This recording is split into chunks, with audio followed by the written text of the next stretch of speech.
जय हिंद साथियों, इस वीडियो में हम समझते हैं कक्षा 10 का बहुत ही इंपॉर्टेंट टॉपिक रसायन विज्ञान यानी रसायन विज्ञान से आज आप लोगों का रासायनिक पदार्थ, प्रकृति एवं व्यवहार के बारे में समझते हैं।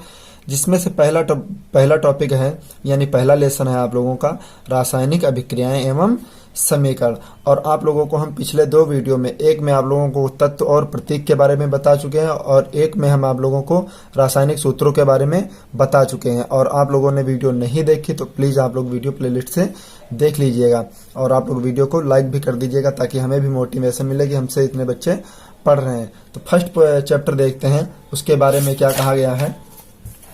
पहला चैप्टर है रासायनिक अभिक्रियाएं एवं समीकरण। रासायनिक अभिक्रियाएं एवं समीकरण। तो सबसे पहले हम इसमें परिचय समझते हैं।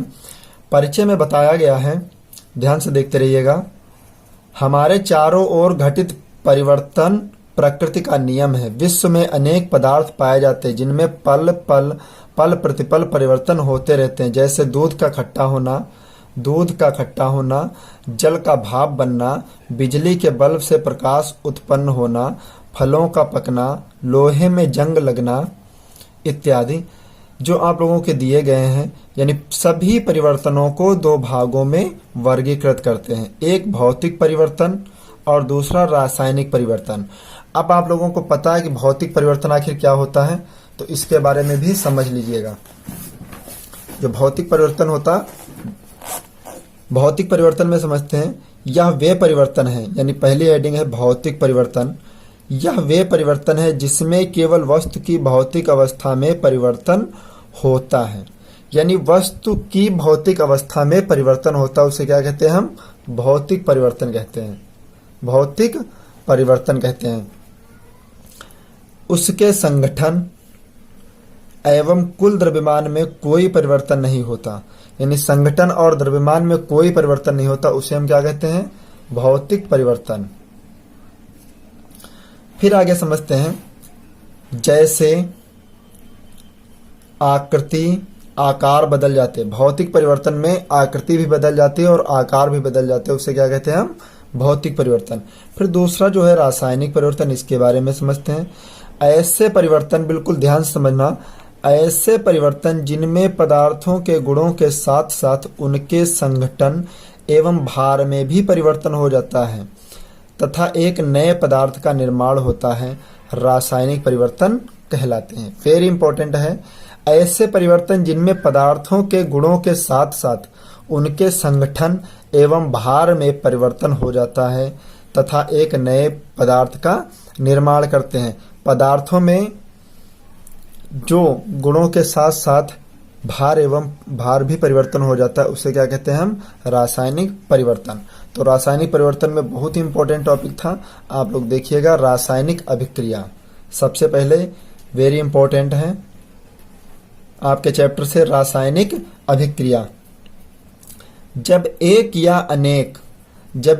या अनेक पदार्थ आपस में अभिक्रिया करके नए पदार्थ बनाते हैं। ध्यान से समझिएगा, जब एक या अनेक पदार्थ आपस में अभिक्रिया करके नए पदार्थ बनाते हैं तो इस प्रकार की अभिक्रिया को रासायनिक अभिक्रिया कहते हैं। जैसे नौसादर पर चूना मिलाकर अंगूठे से रगड़कर सूंघिए, आप तीक्ष्ण गंध का अनुभव करेंगे जो कि अमोनिया गैस की होती है। जैसे यहाँ पर देख लीजिए, नौसादर का सूत्र हम आप लोगों को बता चुके हैं। आप लोगों ने नहीं देखे वीडियो तो प्लीज आप लोग प्लेलिस्ट में देख लीजिएगा, जिसका लिंक भी आपको इसी वीडियो के डिस्क्रिप्शन में दिया गया है। आपको अच्छी तरीके से सब समझ आएगा। नौसादर का सूत्र NH4Cl, इसमें क्या मिला दिया? चूना, यानी CaO मिला दिया जब, तो क्या मिल गया? देखिए Ca अलग हो गया और क्लोराइड अलग मिल गया, तो क्या बन गया? Calcium chloride. और H2O जो आपका जल है वो अलग हो गया, लेकिन लास्ट में आपका बचा है NH3 अमोनिया। यानी अमोनिया बन जाती क्या? नौसादर में चूना मिलाने से क्या बनता मेरे भाई? अमोनिया बनती है। यानी नौसादर में चूना मिलाने से अमोनिया बनती है। फिर आगे कहा गया है, आगे देखते हैं नेक्स्ट पॉइंट, रासायनिक अभिक्रिया की पहचान। रासायनिक अभिक्रिया की पहचान कैसे करेंगे, इसके बारे में समझ लीजिएगा। रासायनिक अभिक्रिया की पहचान को निम्न प्रेक्षणों द्वारा पहचाना जा सकता। पहला तो है अवस्था में परिवर्तन करके, यानी अवस्था में परिवर्तन करके। अगला पॉइंट है आपका ताप में परिवर्तन करके, ताप में परिवर्तन करके। फिर उसके बाद है रंग में परिवर्तन कर होना, यानी रंग में जब परिवर्तन हो जाता है तो उससे क्या कहेंगे हम, रासायनिक अभिक्रिया में उसकी पहचान है एक। फिर गैस का निकलना। अब हम टॉपिक देखते हैं अवस्था में परिवर्तन। सबसे पहला टॉपिक अवस्था में परिवर्तन। रासायनिक अभिक्रिया में अवस्था में परिवर्तन के द्वारा अभिलक्षण होती है। जब हम मोम को जलाते हैं तो जल तथा कार्बन डाइऑक्साइड बनता है। यहाँ मोम एक ठोस पदार्थ है, जल द्रव तथा कार्बन डाइऑक्साइड गैस है। अगला पॉइंट है ताप में परिवर्तन। ताप में परिवर्तन, ताप में परिवर्तन कैसे होता है?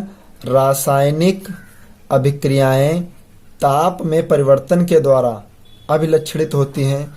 यदि, बहुत एग्जाम्पल समझिएगा, एग्जाम्पल आपका दिया है, यदि बिना बुझा हुआ चूना जल से क्रिया करता है तो बुझा चूना बनता है।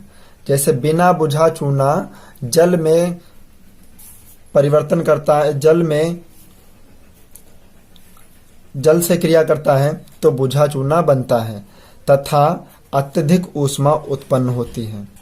ये बात आप ध्यान रखना, जब बुझे चूने में जल मिलाया जाएगा तो उसमें क्या बनेगा, बुझे चूने में जल मिलाएंगे तो चूना अलग और गैस की मात्रा अलग हो जाएगी, जैसे ऊष्मा उत्पन्न होती है।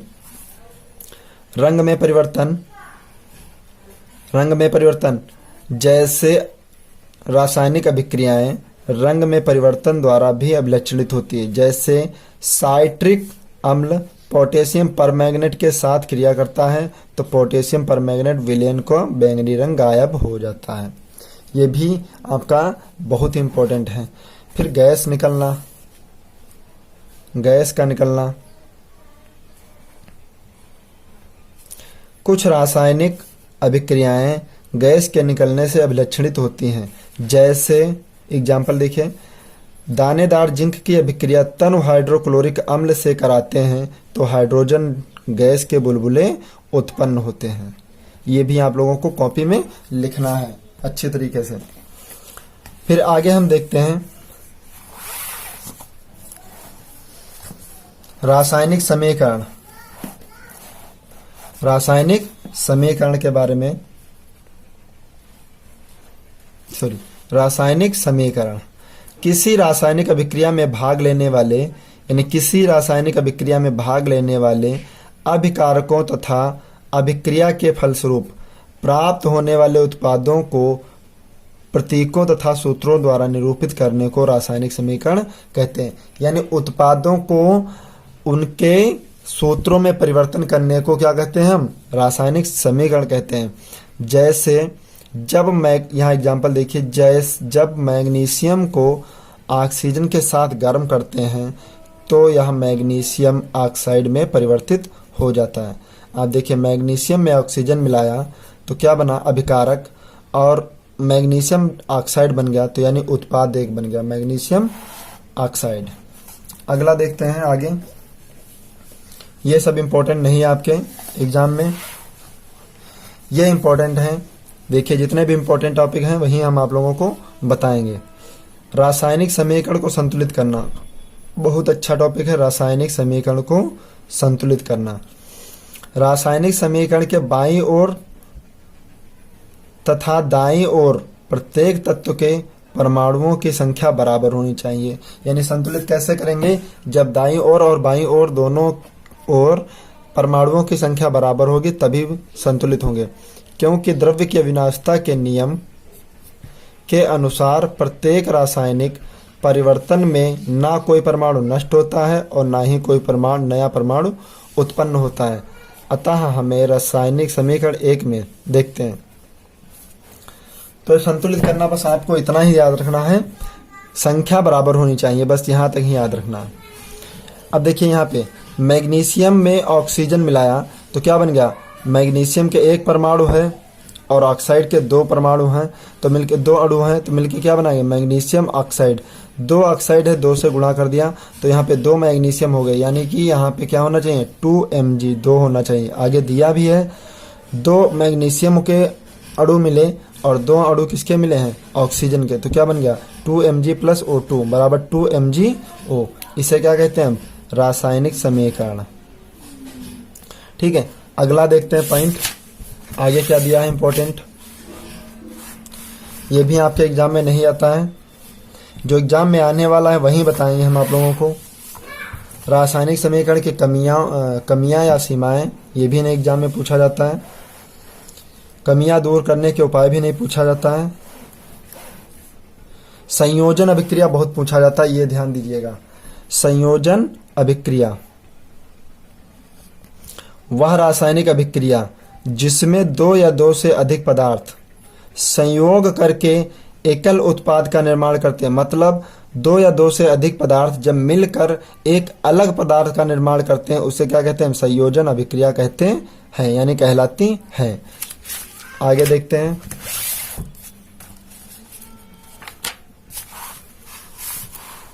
जैसे पहला ही एग्जाम्पल देखते हैं, अमोनिया तथा हाइड्रोजन क्लोराइड यानी अमोनिया NH3 और HCl दोनों ही गैसीय यौगिक हैं। संपर्क में आने पर क्या बनाते हैं, अमोनियम क्लोराइड NH3 को मिलाया HCl में, तो क्या देखिए हाइड्रोजन के 3 परमाणु यहाँ, 3 अणु यहाँ, 1 यहाँ, तो कितने हुए 4, तो यहाँ हाइड्रोजन के 4 अणु बन गए, तो क्या बन गया आपका NH4Cl यानी नौसादर अमोनियम क्लोराइड बन गया। यह ध्यान रखना, संयोजन अभिक्रिया का 2 या 2 से अधिक परमाणु मिलकर किसी एकल उत्पाद का निर्माण करते हैं, उसे हम संयोजन अभिक्रिया कहते हैं। एक ही एग्जाम्पल याद रखना बस, एग्जाम के लिए बहुत इंपॉर्टेंट, इतना ही। आगे भी आपको बताएंगे वियोजन अभिक्रिया, ये देखिएगा वियोजन अभिक्रिया, और हो सके आप नोट्स बनाते रहिएगा, आप अपनी कॉपी में नोट कर लें तो ज़्यादा अच्छा रहेगा, क्योंकि एग्जाम में बहुत पूछा जाएगा। वियोजन अभिक्रिया, अब इसके बारे में बताया गया, वह रासायनिक अभिक्रिया जिसमें यौगिक बाह्य कारकों के प्रभाव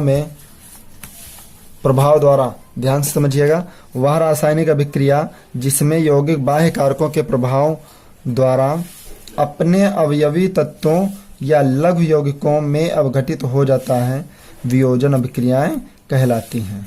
बस इतना ही आपको लिखना है, वह रासायनिक अभिक्रिया जिसमें यौगिक बाह्य कारकों के प्रभाव द्वारा अपने अवयवी तत्वों या लघु यौगिकों में अपघटित हो जाता है, वियोजन अभिक्रियाएं कहलाती हैं। ये अभिक्रियाएं थोड़ा और आगे बढ़ा लेंगे, ऊष्मा, प्रकाश अथवा विद्युत द्वारा संपर्क में संपन्न होती हैं। प्रकाश अथवा विद्युत द्वारा संपन्न होती हैं, क्या कहलाती हैं, वियोजन अभिक्रियाएं।